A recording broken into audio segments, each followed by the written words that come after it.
अस्सलाम वालेकुम सभी साथियों को मेरा नमस्कार।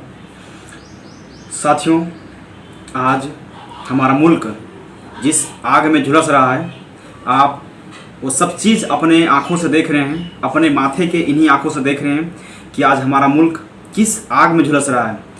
और आप इस चीज़ को गौर किए होंगे, जो गौर करने वाली बात यहाँ पे सामने आती है कि ये पूरा मुल्क इससे पहले जो है महंगाई से जूझ रही थी, इससे पहले जो है ये पूरा मुल्क बेरोजगारी से जूझ रही थी, ये पूरा मुल्क भ्रष्टाचार से जूझ रही थी। लेकिन पलक झपकते ही हमारे जो मुद्दे हैं वो धरातल से गायब हो गए हैं।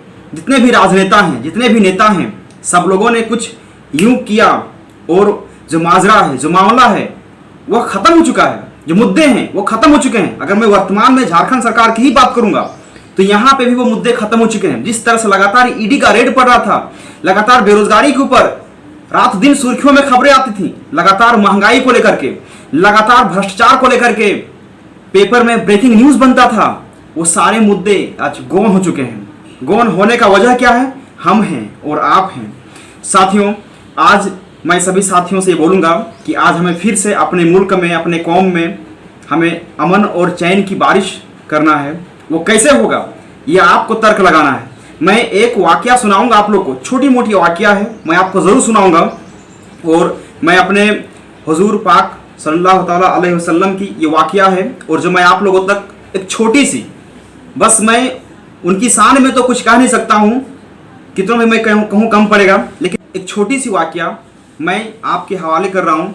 इसी से आप पता लगाइएगा कि हम जिस प्रोफेट मोहम्मद की इबादत करते हैं, उनकी ज़ियारत करते हैं, और उनके बारे में जितनी भी मैं तारीफ़ करूं कम पड़ता है। एक छोटी सी वाकया से इस बात का एहसास हो जाएगा। जब वो रास्ते से गुजरा करते थे तो लोग उन पे कूड़ा फेंका करते थे। कूड़ा उस ज़माने में, जिस ज़माने में लड़कियों को ज़िंदा दफन कर दिया जाता था, जहाँ पे वो हैवानियत का हर वो काम होता था जो नहीं होना चाहिए था, लोगों की रूह कांप जाती थी। लोग घर में दुआएं करते थे कि मेरे घर में कोई बेटी पैदा ना हो, क्योंकि वो उस समय का वो जाहिलियत का वो माहौल ही था। उस माहौल में जब वो रास्ते से गुजरा करते थे तो लोग उन पे कूड़े फेंकते थे। एक समय ऐसा हुआ कि एक बूढ़ी अम्मा भी बार बार, मतलब कि प्रत्येक दिन उनके ऊपर कूड़ा फेंका करती थी। एक दिन ऐसा हुआ कि वो कूड़ा को नहीं फेंक पाई, नहीं फेंकी। तो जिस रास्ते से वो गुजरे, उन्होंने आसपास के लोगों से पता किया कि बूढ़ी अम्मा कहाँ गई, आज उन्होंने मुझ पर कूड़ा क्यों नहीं फेंका। तो उन्होंने, वहाँ के लोगों ने कहा कि आज उनकी तबीयत खराब हो चुकी है, इस कारण से वो कूड़े नहीं फेंक पा रही हैं। तो वो मिलने के लिए उस औरत से, उस बूढ़ी अम्मा से उनके घर चले गए और जाके पूछा उनको कि आपकी तबीयत कैसी है, आप खैरियत तो हैं। उनके खैर मकदम की दुआएं किए और वहाँ से वो निकल गए। हम ऐसे रसूल के बारे में, ऐसे मोहम्मद के बारे में, जो बिल्कुल पूरी तरह से सत्य, अहिंसा और शांति के प्रतीक माने जाते हैं, आज उनके फॉलोअर्स जो हैं, उनके जो उम्मती हैं, आखिर हिंसा को अपना धर्म कैसे मान सकते हैं? आखिर वो हिंसा को इतना ज़्यादा प्रश्रय कैसे दे सकते हैं?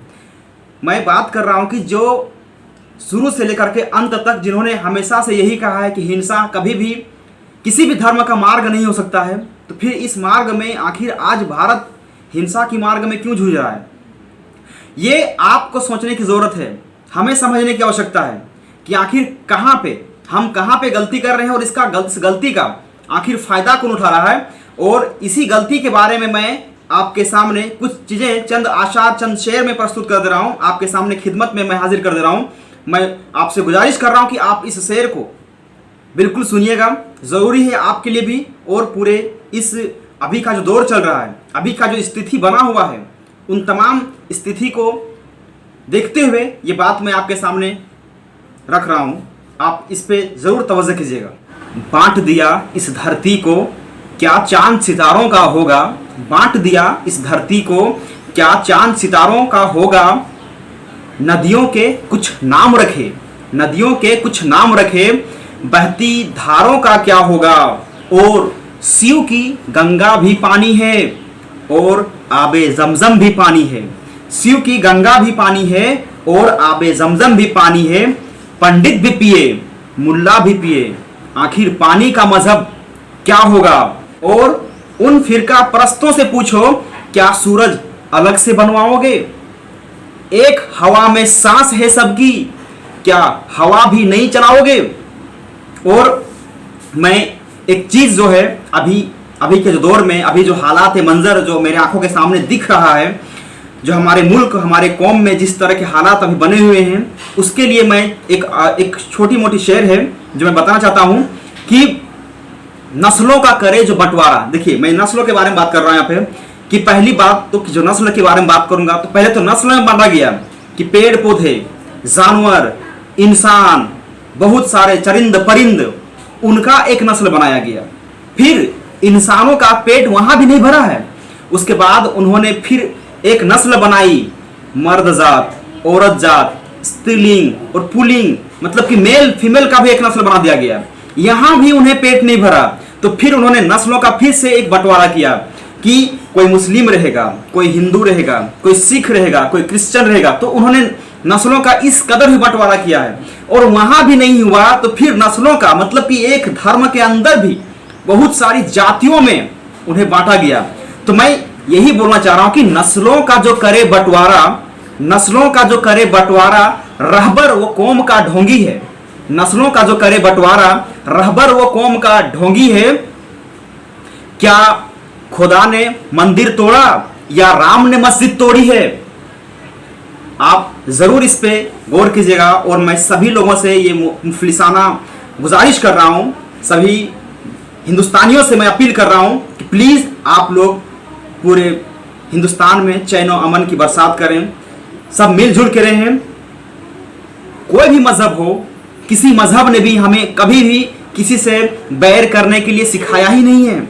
मिलजुल के रहिए। आज मैं बता रहा हूं कि ये आज अभी इस समय जो दौर चला है ना, इससे ना तो आपका फायदा है ना हमारा फायदा है। यहां जिसको फायदा हो रहा है वो लोगों को लड़ा रहा है। और ये जो राजनेता बैठे हुए हैं ना, यही उनके ठेकेदार बने हुए हैं, धर्म के बहुत बड़े ठेकेदार हैं। और हमारे जैसे, आप जैसे जो धर्म अंध हैं, वो केवल उनके इशारे पे नाचते हैं और काम करते हैं, लेकिन वो बिना परवाह किए कि आने वाले नस्लों का क्या होगा, वर्तमान नस्लों का क्या होगा। आज आप देख सकते हैं रांची के शहरों में, आज आप देख सकते हैं पूरे भारत में, जहां जहां भी एनटीपीसी का एग्जाम चल रहा है, वहां पे स्टूडेंट पहुंचे हुए हैं, वहां पे कर्फ्यू लगा हुआ है। स्टूडेंट ना तो आ पा रहा है ना जा पा रहा है। आखिर उनका एग्जाम का क्या होगा?